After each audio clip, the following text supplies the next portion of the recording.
Maulang araw mga kalodi. Dahil nga tag-ulan dito ngayon sa Bermuda mga kalodi, so inaisipan ko magluto ng sopas.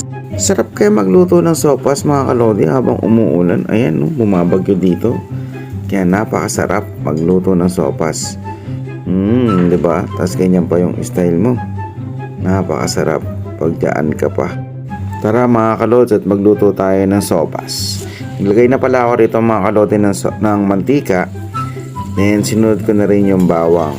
So igisa lang natin mga kalodi yung bawang hanggang sa mag golden brown na siya. Then kapag medyo golden brown na siya mga kalodi, then isusunod ko na rito mga kalodi yung sibuyas. Then igisa lang din natin mga kalodi yung sibuyas mga kalodi. Grabe na miss ko rin magluto ng sopas ha.